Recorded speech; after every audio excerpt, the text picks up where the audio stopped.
est bien aussi dans le fait d'être d'occasion, c'est qu'on se sent moins seul. Et ce soir, je vois qu'on est entre copines, ça fait plaisir. Femmes d'occasion, rassurons-nous, les premières mains sont en rodage alors que nous, on passe partout. Comment tu t'appelles? Grégory, oui, mais sinon, si t'avais pu choisir. Bon, c'est pas grave. Grégory, on va faire comme ça. Grégory, je t'explique. Pour faire un spectacle, c'est comme pour faire l'amour, il faut être deux. Minimum. Toi, tu te calmes, c'est une image. Comment tu t'appelles, toi? Pierre. C'est mignon, Pierre. Hein? C'est pas sexy, mais c'est mignon. Mais si, regarde la preuve. Prends-moi, Pierre. Ben, ça marche pas, tu bouges pas, c'est bien ce que je dis. On va faire un petit dernier. Comment tu t'appelles? On va rien faire. Non, mais je vous taquine avec vos prénoms, mais c'est vrai que c'est important le prénom qu'on porte. On se le trimballe toute notre vie. Vous voyez? Donc moi, le mien, je l'ai choisi. Anna-Dré. Mon vrai prénom, je m'en souviens pas. Et ma mère non plus, d'ailleurs. Mais faut dire que personne ne m'appelait par mon prénom. À la place, on me collait tous les surnoms de la terre. Dounette, Cricri, Grigou. Des noms de chiens. Alors, à 6 ans, j'ai décidé de prendre ma vie en main et de me choisir un prénom. Premier essai, Lotus. J'étais amoureuse de mon voisin de classe, réfugié laotien. Mais il m'a quittée. Alors, j'ai noyé mon chagrin dans le papier que du même nom. Adieu, Lotus. 4 ans pour m'en remettre, ça en fait des rouleaux. À 10 ans, me voilà féministe, rêvant de liberté et d'aventure. Je deviens Angélique, marquise des anges. Et pof, au 5e épisode, Angélique, elle se fait fouetter par un prince arabe. C'était trop tôt, j'étais pas prête. Tous mes prénoms amusaient aussi beaucoup mon oncle, chez qui j'allais passer mes vacances chaque été. Alors lui, je l'avais surnommé Jacques Martin, parce que dès que j'arrivais, il me demandait « Alors, comment tu t'appelles ?» À 13 ans, je me retrouvais avec un caractère de mec dans un corps de fille. Il me fallait donc un prénom original et bi.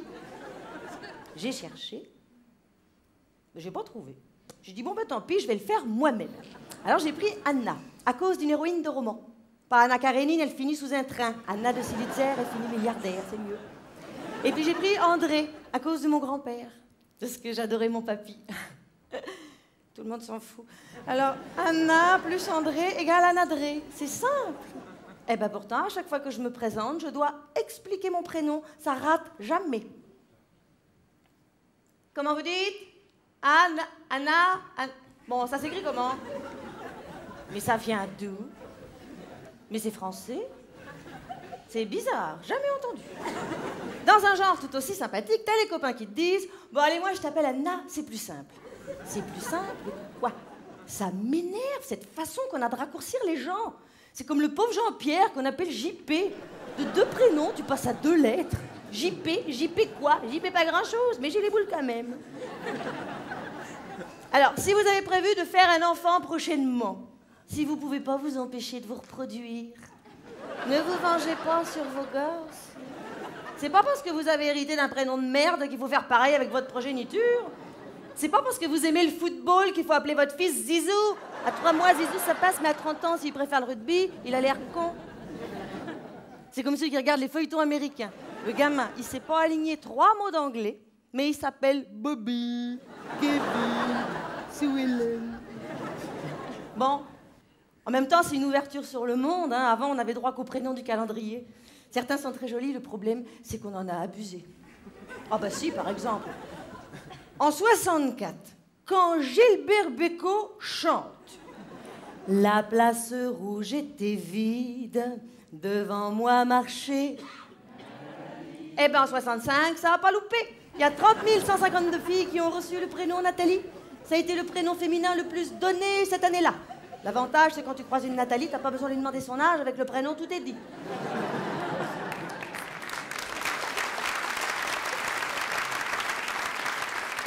C'est comme Céline, vous vous souvenez?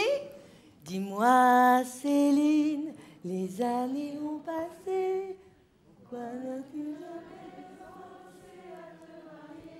Parce que je suis lesbienne, je t'emmerde.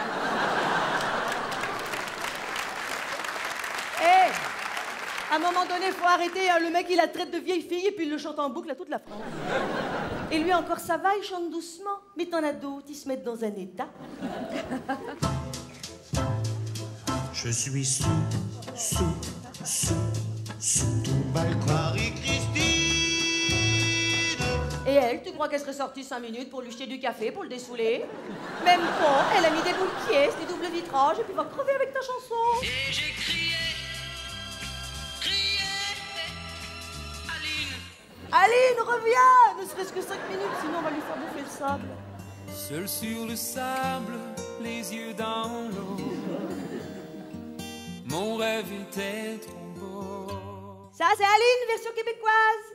Bon, au moins, il gueule pas, c'est déjà sorti. Il aurait pu, hein. Il est canadien. Mélissa, Métis, d'Ibissa, à ses seins tout pointus. Lui, c'est le pompon, il donne des détails. Nous, les femmes, on est d'une discrétion absolue quand on chante nos amants. On ne donne jamais de nom.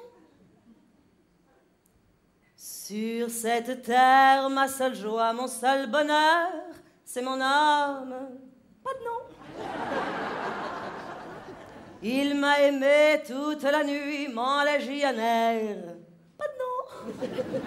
Il venait d'avoir 18 ans, il était beau comme un enfant. Pas de nom. Jamais on va chanter. Il avait un joli nom, mon plombier, Olivier.